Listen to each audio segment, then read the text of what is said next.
তোমরা রহমানকে চিনো না? রহমানকে জানো না? আমি মেহেরবান, আমি দয়ার সাগর, আমি মায়ার সাগর, আমার দয়ার কোনো শেষ নাই, কোনো সীমা নাই। চিল্লায় বলে ঠিক কিনা? এজন্য আল্লাহ প্রথমে পরিচয় দিলেন আর রহমান, আমি দয়ার সাগর, আমি মায়ার সাগর। 2 নাম্বার পরিচয় আল্লাহ দিলেন আল্লামাল কোরআন, আমি শুধু দয়ার সাগর নই, তোমাদের হেদায়েতের জন্য আমি কোরআন নাজিল করি। আমি একদিন আমার চাচার বাড়ি বেড়াইবার জন্য যাই। চাচার বাড়ি গিয়ে দেখলাম বাড়িতে আমার চাচাও নাই, চাচিও নাই। বাড়ির মধ্যে একমাত্র আমার চাচাতো বোন, বিবাহের উপযুক্ত, তিনি ছাড়া কেউ নাই।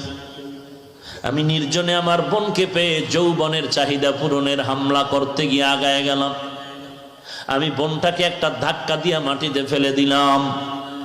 দেওয়ার পরে আমি বোনের বুকের উপরে যখন বসতে চাই, তখন দেখি আমার বোনের চোখ বেয়ে বেয়ে পানির ফোঁটা মাটিতে পড়তেছে।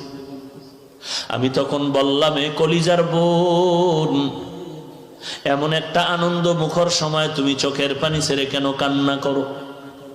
আমার বোন ডাক দিয়া কয়, ভাই তুমি জানো এই ঘরের মধ্যে আমার মা নাই, আমার বাবা নাই, তবে আল্লাহ তো আমার দিয়ে তাকায় আছে।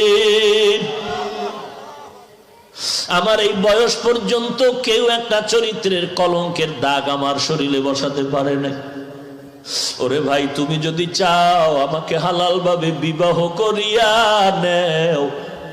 আমার মা বাবায় যদি রাজি না হয়, আমি আমার আব্বা আম্মাকে রাজি করানোর চেষ্টা করব।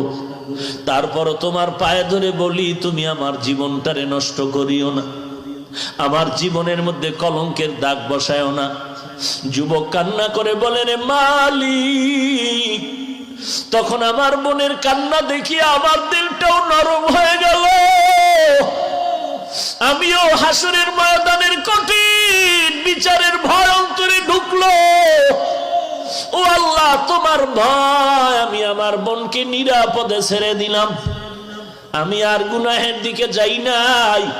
ও আল্লাহ, আমার যদি এই কাজটা যদি তোমার পছন্দ হয়, মেহেরবানি করে গর্তের থেকে পাথরটা সরায়া দাও। যুবক কান্না করে দোয়া করা মাত্র পাথরের 3 ভাগের 2 ভাগ সরে